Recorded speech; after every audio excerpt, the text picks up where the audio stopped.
খবর 24 সাথে আপনাকে স্বাগত। নতুন নতুন খবর জানার জন্য আমাদের চ্যানেলে চোখ রাখুন। আরজিকর কাণ্ডের প্রতিবাদে হাইকোর্টের অনুমতিতে বুধবার থেকে শুরু হলো প্রদেশ কংগ্রেসের দুদিনের ধর্ণা অবস্থান কর্মসূচি। সেই কর্মসূচি একেবারেই কংগ্রেসের নিজস্ব, কিন্তু সেখানেও জুড়ে যাচ্ছে সিপিএম, তবে অন্যভাবে।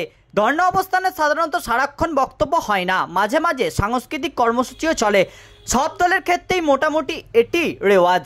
ধর্মতলায় কংগ্রেসের কর্মসূচিতেও থাকছে সাংস্কৃতিক প্রতিবাদ, সেটি ঠিক করে দিয়েছে সিপিএম।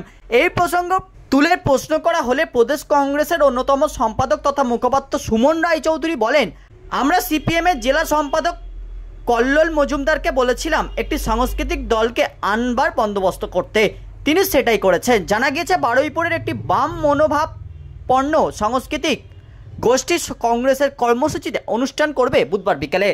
সিপিএমের কলকাতা জেলা সম্পাদক কল্লোলও বিষয়টির কথা স্বীকার করেছেন। তার কথায়, গত নির্বাচনে আমরা যাদের সঙ্গে কাজ করেছিলাম তাদেরই অনেকে আমায় বিষয়টি দেখতে বলেছিলেন। তারপরে আমি বারুইপুরের জননাট্য মঞ্চের কথা বলি, তারাই কংগ্রেসের কর্মসূচিতে যাচ্ছেন। কল্লোল জানিয়েছে, সরাসরি ওই গোষ্ঠী দলের সাংস্কৃতিক সংগঠন গণনাট্য সংঘের শাখা নয়, তবে গণনাট্যের সঙ্গে তাদের সম্পর্ক ভালো।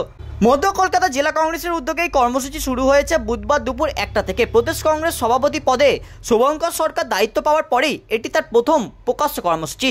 যদিও অধীর চৌধুরী প্রদেশ সভাপতি থাকাকালীন এই কর্মসূচি নির্ধারিত হয়েছিল। পুলিশের অনুমতি না পেয়ে শেষে হাইকোর্টের দ্বারস্থ হতে হয় কংগ্রেসকে। মঙ্গলবার কলকাতা হাইকোর্টের বিচারপতি রাজশ্রী ভরদ্বাজ কংগ্রেসকে ধর্ণা অবস্থানের অনুমতি দেন। ব্যুরো রিপোর্ট, খবর 24/7।